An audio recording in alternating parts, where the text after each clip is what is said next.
하나님의 말씀은 느헤미야 2장 1절에서 10절 말씀입니다. 아닥사스다 왕 제20년 니산월에 왕 앞에 포도주가 있기로 내가 그 포도주를 왕에게 드렸는데 이전에는 내가 왕 앞에서 수심이 없었더니 왕이 내게 이르시되 내가 병이 없거늘 어찌하여 얼굴에 수심이 있느냐 이는 필연 내 마음에 근심이 있음이로다 하더라. 그때 내가 크게 두려워하여 왕께 대답하되 왕은 만세수를 하옵소서.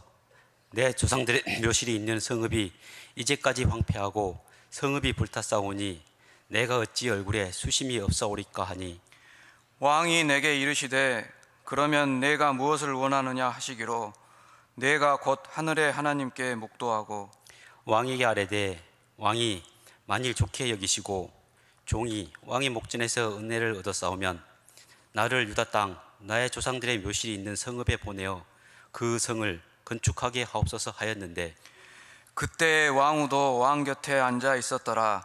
왕이 내게 이르시되 내가 몇 날에 다녀올 길이며 어느 때에 돌아오겠느냐 하고 왕이 나를 보내시기를 좋게 여기시기로 내가 기한을 정하고 내가 또 왕에게 아뢰되 왕이 만일 좋게 여기시거든 강 서쪽 총독들에게 내리시는 조서를 내게 주사 그들이 나를 용납하여 유다에 들어가기까지 통과하게 하시고 또 왕의 삼륜감독 아삽에게 조서를 내리사 그가 성전에 속한 영문의 문과 성곽과 내가 들어갈 집을 위하여 들보로 쓸 제목을 내게 주게 하옵소서 하매 내 하나님의 선한 손이 나를 도우심으로 왕이 허락하고 군대 장관과 마병을 보내어 나와 함께 하시기로 내가 강 서쪽에 있는 총독들에게 이르러 왕의 조서를 전하였더니 호론 사람 산발락과 종이었던 암몬 사람 도비아가 이스라엘 자손을 흥왕하게 하려는 사람이 왔다 함을 듣고 심히 근심하더라. 아멘. 이제 가로 열고 무엇을 흥왕하게 하려는 사람이 왔다. 오늘 본문에서는 이스라엘을 흥왕하게 하려는 사람이 왔다. 그런 소문이 들렸다고 하는 거예요. 그런데 내가 속한 어떤 그 공동체, 내 가정, 내가 일하는 삶의 터전, 그리고 주님의 몸된 교회, 내가 속한 그 어떤 공동체이든지 흥왕하게 하려는 사람, 이것이 오늘 우리가 한 해를 마무리 지면서 새해로 나아가는데 바로 귀한 삶의 기준, 그런 점이 됐으면 좋겠습니다. 오늘 본문 10절에 보게 되면 호른 사람 산발락과 종이었던 암몬 사람 도비아가 이스라엘 자손을 흥왕하게 하려는 사람이 왔다 함을 듣고 심히 근심하더라, 이렇게 말합니다. 호른 사람 산발락과 종이었던 암몬 사람 도비아가, 이 사람들에 대해서는 아마 내일이나 모레쯤 새벽 기도의 시간에 자세한 배경이 설명될 테니까 새벽 예배 나오시기 바랍니다. 호른 사람 산발락과 종이었던 암몬 사람 도비아, 그 설명 그 자체가 심상치 않은 그런 상황인데 이런 사람들이 보기에 그렇다는 거예요. 근심하게 되었다라고 하는 거예요. 아니, 이스라엘을 흥왕하게 하려는 사람이 왔는데 이 사람에게 근심이 되었다고요? 더군다나 9절에서 말씀하고 있는 것처럼 느헤미야가 강 서쪽에 있는 총독들에게 이르러 왕의 조서를 전했을 뿐인데 그 접근해 오는 소식을 듣고 이런 일이 있었다고 하는 거예요. 여기까지 오는 동안에 어떤 일이 있었는데요. 송구영신 특별 새벽 기도를 통해서 살펴보고 있는 것처럼 느헤미야는 이민 2세, 그러니까 포로기 이후에 바벨론에서 태어난 사람입니다. 예루살렘에 대해서는 아무런 관계도 없고 어쩌면 예루살렘에 한 번도 가본 적이 없는 그런 사람입니다. 단지 무늬만 유대인이었을 뿐입니다. 그런데 놀랍게도 동생 하나니를 통해서 예루살렘 성이 완전히 무너져 있고 자신의 고국 이스라엘 백성들은 그로 인해서 이민족 저민족들이 찝쩍거리면서 심각한 고난 가운데 있다, 이런 소식을 듣고 나서 바로 그 자리에서 금식하고 통곡하면서 하나님 앞에 기도하는 그런 모습으로 서게 됩니다. 그런데 여하튼 기도하고 있으니까 이제는 예루살렘 성 재건을 위해서 어떤 일이 있더라도 무엇인가를 해내야 되는 그런 상황 가운데 놓이게 됩니다. 그렇다면 어떻게 해야 됩니까? 바로 식민 백성으로서 왕의 눈치를 살펴야 하는 그런 상황이 됐습니다. 그래서 1장 11절에 보게 되면은 그 말씀 그대로 주여 구하오니 귀를 기울이사 종의 기도와 주의 이름을 경외하기를 기뻐하는 종들의 기도를 들으시고 오늘 종이 형통하여 이 사람 앞에서 은혜를 입게 하옵소서 하였더니, 그랬더니 그때 내가 왕의 술관원이 되었다라고 얘기를 합니다. 그랬더니 마침 기회가 왔다는 거죠. 술관원이 됨으로 말미암아서 왕과 지근거리에 있을 수 있는 그것이 바로 문제를 풀어가는 첫 번째 실마리가 되었다고 하는 거예요. 그래서 1절에 보니까 아닥사스다 왕 제20년 니산월에 왕 앞에 포도주가 있기로 내가 그 포도주를 왕에게 드렸는데, 거기까지는 일상적인 삶입니다. 그런데 묘하게 그날 왕에게 포도주를 드리는 현장에서 왕이 보기에도 미묘한 기류가 흐르고 있는 것을 우리는 금방 느낄 수 있습니다. 왜요? 이전에는 내가 왕 앞에서 수심이 없었더니, 그런데 왕이 본 게 있었다고 하는 거예요. 그래서 2절에 보게 되면은 네가 병이 없거늘 어찌하여 얼굴에 수심이 있느냐? 이는 필연 내 마음에 근심이 있음이로다 라고 전국을 찌르고 있는 그런 모습을 보게 됩니다. 술 맡은 관원이라고 하는 것은 왕이 마시는 술을 미리 맛봄으로써 혹시라도 왕을 독살을 하려는 사람이 있었다고 한다면 그것을 차단하는 역할을 하는 사람. 그러니까 이것으로 미뤄보건대 느헤미야는 그 당시까지 왕으로부터 아주 신뢰를 받는 그런 사람이었다고 하는 것. 그러니까 지근거리에 두고 자신의 생명을 어쩌면 맡겨놓고 있는 그런 상태.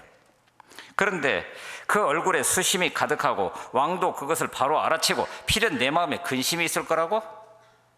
그야말로 오늘 본문에 나와 있는 그대로 그때 내가 크게 두려워해야 할, 아니 변명이 여지가 없는 그런 일들이 지금 벌어지고 있다고 하는 것을 볼 수 있습니다. 더더군다나 거기에 내 마음의 근심, 로아레브라고 하는 단어를 쓰고 있는데, 이것은 말 그대로 근심 어린 마음이자 보기에 따라서는 악한 마음, 그런 뜻입니다. 바로 반역을 꿈꾸는 그런 마음으로 이해될 수도 있는 그런 얼굴 표정이 거기에 드러났다고 하는 거예요. 그것은 나와는 아무런 상관이 없는 것입니다. 왕이 그렇게 보았다면 그런 겁니다. 이것은 느헤미야에게 큰 위기였습니다. 왕과 항상 가까이 있는 사람이 마음이 편찮은 모습을 얼굴색을 통해서 드러냈다? 왕으로부터 의심을 살 수밖에 없는 그런 상황입니다. 혹 왕을 제거하려는 마음을 갖고 있으므로 긴장 가운데 너도 모르게 그런 빛을 드러냈다, 이렇게 몰아붙이게 되면 꼼짝없이 죽을 수밖에 없는 지금 그런 상황입니다. 이러니 느헤미야가 얼마나 놀랐겠습니까? 그런데 놀랍게도 이런 상황에서 느헤미야가 3절에 보니까 아주 정면 돌파를 하는 모습을 보게 됩니다.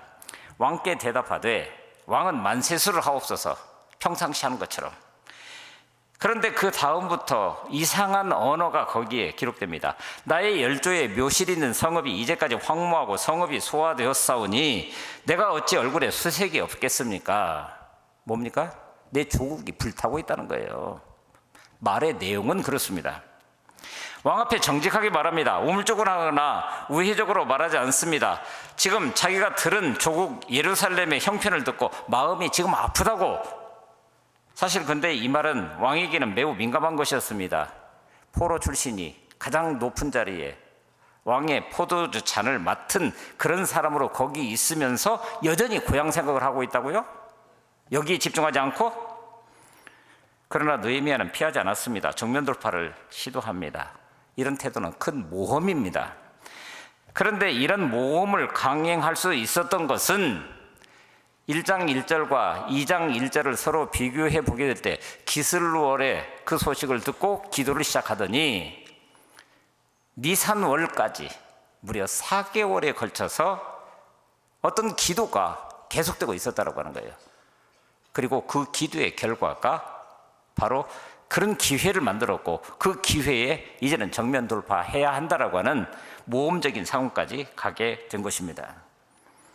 이런 모험을 강행할 수 있었던 것은 바로 그 4개월 동안 했던 기도. 마치 에스더가 아하수에로 왕에게 죽으면 죽으리라고 하고 나갔던 그 순간, 그때 왕이 호를 내밀지 않으면, 부르지 않으면 나갈 수 없는 그런 상황이었음에도 불구하고 왕 앞에 담대하게 서게 될 때 모르드게에게 부탁했던 것이 그거죠. 나를 위해서 금식 기도하라고. 나도 금식하고 죽으면 죽으리라 하고 나아가리라. 모험입니다. 하지만 느헤미야는 정직히 말하되 왕의 비위를 건드리지 않는 재치, 거기에 하나님께서 허락하신 지혜가 있었습니다.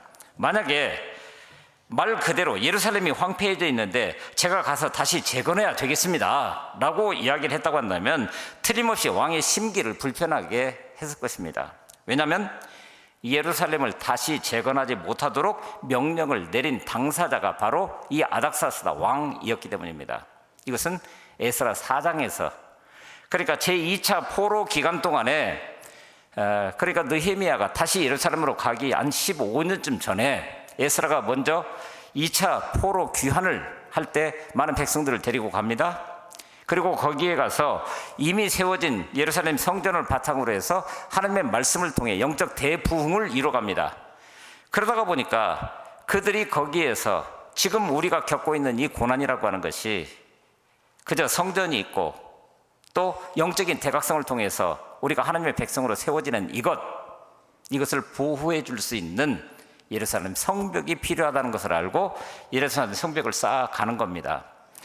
그런데 놀랍게도 오늘 본문에 나타나 있었던 산발랏이나 또는 도비아 같은 이런 사람들이 사마리아 총독으로 와 있었던 르훔이라고 하는 사람을 꿰어서 바로 그 성벽 쌓는 일을 방해합니다. 그리고 아닥사스다 왕에게 상소를 올리는 데까지 성공합니다. 그때가 아닥사스다 왕이 왕위에 오른 지 5년쯤 되는 그런 때, 그러니까 흔들흔들 할 수밖에 없는 초창기 그 왕의 왕권을 강화하기 위해서 그것을 있는 그대로 선포하면서 페르시아에 도전해오는 그런 경우에는 어떤 경우에도 용서할 수 없다라고 하는 그것을 메시지로 주게 됩니다. 그리고 15년이 그런 거예요. 그러니 그 왕 앞에 왕이 막아버린 예루살렘 성을 재건하기 위해서 내가 가야겠다고요? 그런데 놀랍게도 느헤미야는 예루살렘이라고 하는 직설법을 사용하지 않냐고 나의 열조의 묘실이 있는 성읍이 불탔습니다 라고 이야기를 합니다. 바로 그 당시에 중은동 지방 사람들이 가장 귀하게 여기는 열조의 묘실이라고 하는 컨셉을 있는 그대로 드러내놓음으로 말미암아 왕의 마음도 역시 거기에 동의할 수밖에 없는 그런 상황. 그 당시 중동의 문화권 속에서는 조상의 무덤을 소중하게 생각한 그 상황을 있는 그대로 표현을 한 겁니다. 느헤미야는 아닥사스다 왕의 마음을 그러므로 불편하게 만들지 않으면서도 자기가 가지고 있는 생각을 있는 그대로 전할 수 있는 참으로 지혜로운 처신이 거기에 있었다고 하는 거예요. 사랑하는 성도 여러분, 오늘 우리는 어떻습니까? 우리의 신앙생활뿐만 아니라 일상적인 삶 가운데서도 지혜가 필요합니다. 우리에게 많은 지식도 필요하지만 더욱 중요한 것은 삶의 지혜인데 이것은 하나님께서 우리에게 은사로 주시는 것입니다. 느헤미야의 충성심을 확인하고 그의 정직하고 재치 있는 말을 들은 왕이 뭐라고 그럽니까? 그 말을 있는 그대로 수용했다라고 하는 증거입니다. 4절 볼까요? 왕이 내게 이르시되 그러면 네가 무엇을 원하느냐? 아니 이게 뭡니까? 가야겠습니다. 그런데 왕이 내게 이르시되 그러면 네가 뭘 원하느냐? 놀라운 일이 벌어진 겁니다. 왕은 느헤미야의 중심을 있는 그대로 받아들입니다. 그동안 느헤미야의 충성심 또는 그가 신실하게 자신과의 관계 속에서 해왔던 모든 일들을 보고 듣고 느꼈었던 모든 것들이 결론을 내는 거죠. 그래서 내가 너를 어떻게 도울 수 있느냐 이렇게 묻고 있는 겁니다. 이 말을 들었을 때 느헤미야가 얼마나 기뻤겠습니까? 그러나 그 순간에도 느헤미야는 그저 자신이 가지고 있는 생각을 있는 그대로 확 터놓는 것이 아니라 놀랍게도 곧 하늘의 하나님께 묵도하고 잠시 기도하는 시간을 가졌다고 말합니다. 왕 앞에 섰기에 왕이 알아차리지 못할 정도의 시간과 태도가 필요합니다. 이것은 무시로 기도하는 사람들에게는 언제나 가능한 한 표현인데 짧게 기도하는 그 속에서도 하나님의 마음, 하나님의 뜻을 분별하고자 하는, 다른 말로 말하면 지금 내가 가지고 있는 이 생각을 있는 그대로 터놓아도 되겠습니까? 이거죠. 이것은 무시로 기도하는 사람들에게는 언제나 가능합니다. 왕이 알면 별로 유익하지 못한 상황, 절체절명의 순간에도 여전히 기도의 자리에 서 있는 그런 느헤미야, 바로 그렇게 기도하는 그 현장이 바로 하나님의 시간, 곧 하나님께서 세상을, 그리고 느헤미야 한 사람을, 그 인생을 경영하시는 시간인 것을 있는 그대로 보여주고 계시는 겁니다. 느헤미야는 이 일을 위해서 하나님께 기도해 왔지 않습니까? 아까 봤었던 11절 말씀 그대로 주여 구하오니 귀를 기울이사 종의 기도와 주의 이름을 경외하기를 기뻐하는 종들의 기도를 들으시고, 그리고 오늘 종이 형통하여 이 사람들 앞에서 은혜를 입게 하옵소서. 그러니까 예루살렘 성을 재건하기 위해서는 지금 현재 자신의 매어있는 몸, 그리고 절대적으로 그 지역 전체를 통치하고 있는 이 왕의 도움이 결정적인데, 허락부터 시작해서 모든 준비하는 것까지, 그래서 이 사람들 앞에서 내가 은혜를 입게 하옵소서 그랬더니 그때 내가 왕의 술관원이 되었더라 라고 성경은 기록합니다. 그랬기 때문에 지금 왕 앞에 자신의 속사람의 생각을 있는 그대로 아뢰게 된 것 아닙니까? 바로 기도의 결과로 지금까지 오는 발걸음 하나들을 잠시 묵도하는 가운데 깨달아 알고 지금이 바로 그때다라고 하는 것을 확증하면서 그렇게 하나님 앞에 서고 있는 모습을 봅니다. 그것도 얼마 동안 기도했습니까? 말씀드린 대로 4개월입니다. 4개월입니다. 기도하는 동안에 그는 왕에게 어떤 요청도 하지 않았습니다. 그저 때를 기다릴 뿐입니다. 기도는 기다림을 동반합니다. 그래서 기도하는 사람은 늘 하나님의 때까지 기다릴 줄 아는 지혜가 있어야 하는 거예요. 결정적으로 하나님께서 움직이시는 그 순간. 그러자 6절에서 왕이 말합니다. 네가 몇 날에 다녀올 길이며 어느 때에 돌아오겠느냐? 네가 원하느냐라고 하는 것을 물었습니다.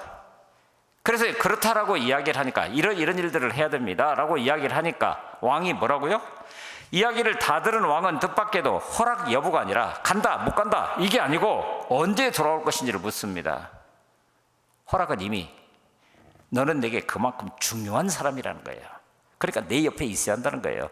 그러니까 네가 하는 그 일을 다 하되, 그러나 할 수 있으면 빨리 돌아오라는 거예요.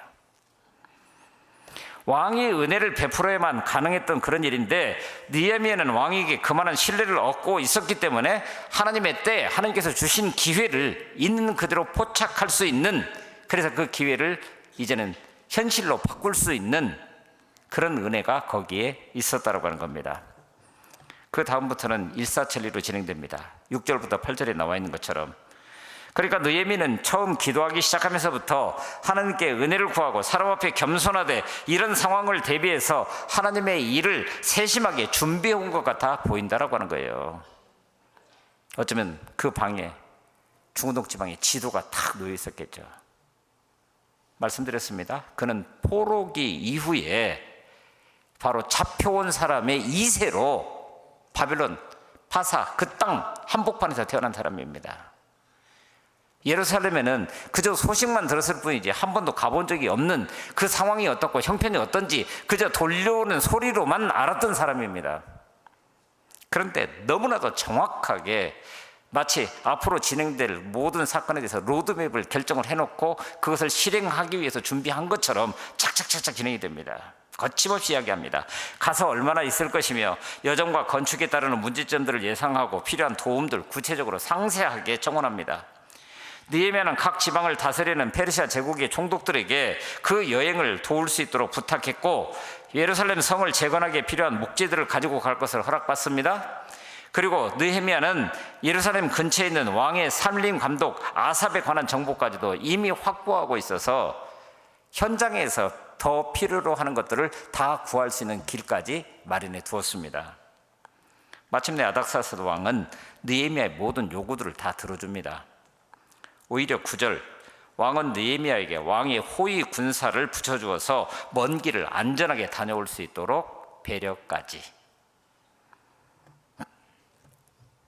느헤미야는 기도하는 것이 아니라 기도하던 도중에 하나님은 신실하신 분이시기 때문에 언약을 기억하시고 긍휼에 풍성하신 하나님이시기에 지금 내가 간구하는 것을 있는 그대로 바로 하나님의 뜻을 따라서 하나님의 백성이 온전케 될 수 있는 길을 찾아서 기도했던 그 내용을 받아들여 주실 것을 믿음으로 고백하는데, 그 때를 기다리되 그 때에 행동으로 옮길 수 있도록 모든 것들을 준비하고 있었다고 하는 거예요.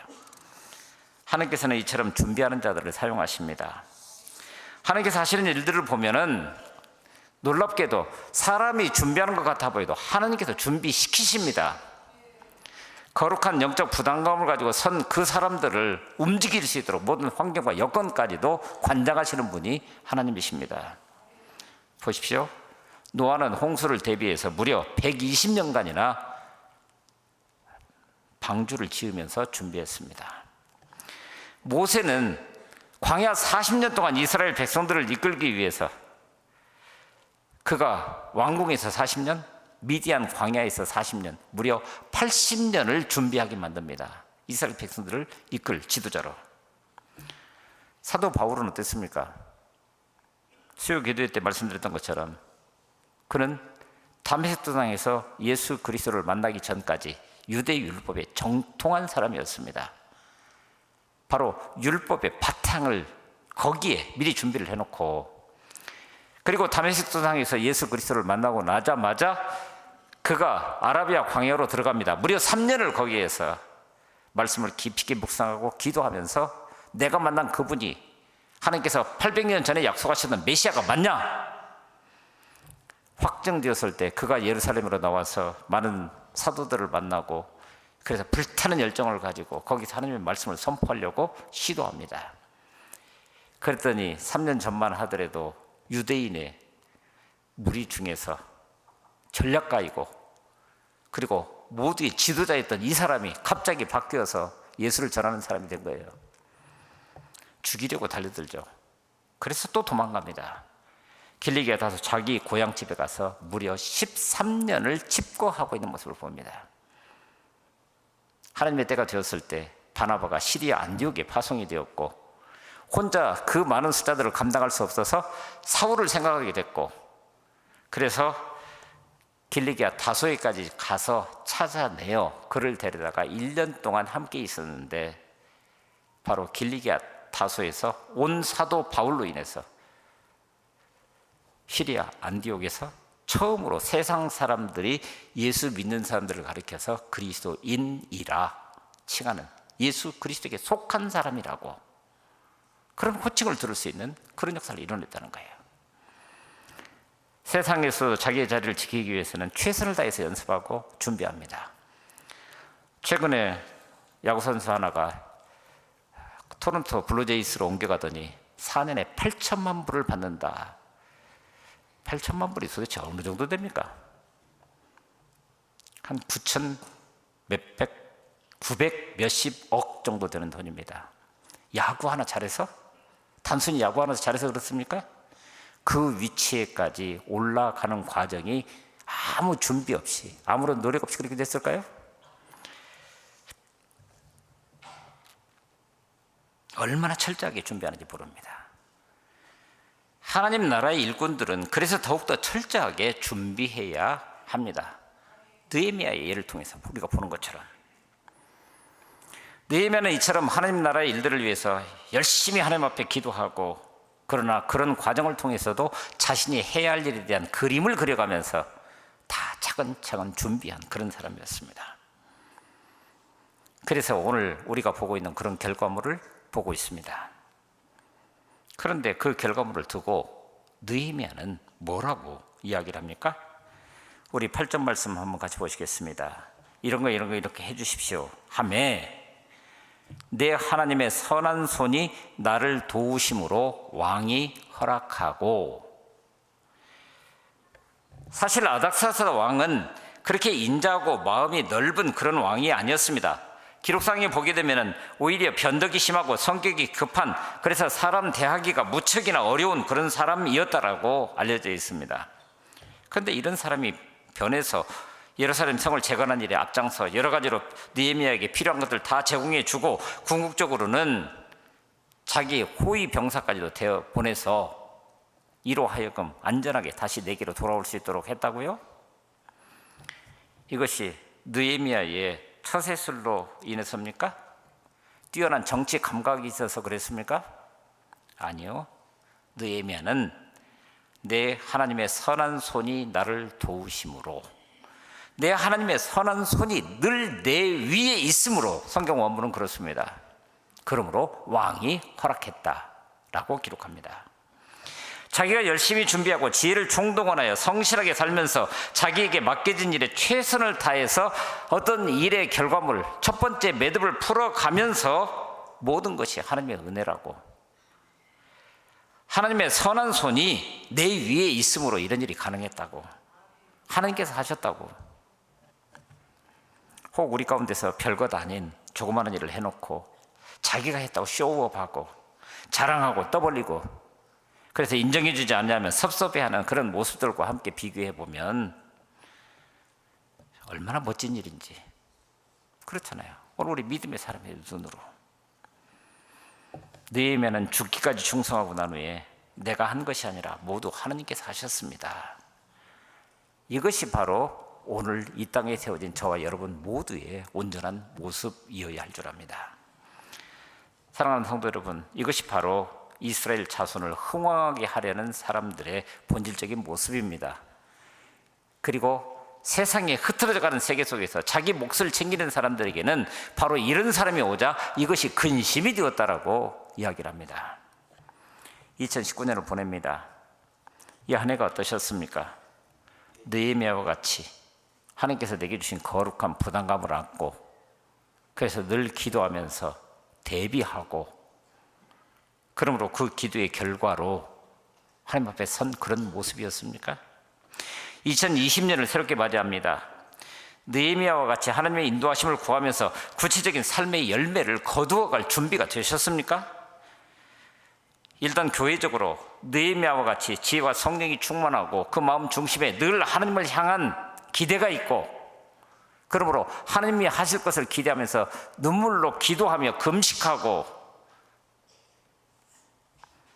그래서 다른 사람들에게 인정을 받는 그런 사람들이 많아질 수 있도록 우리 함께 기도해야 될 것입니다. 개인적으로는 느헤미야와 같이 하나님이 함께 하시는 분명한 증거를 보여주는 사람이 되게 해달라고.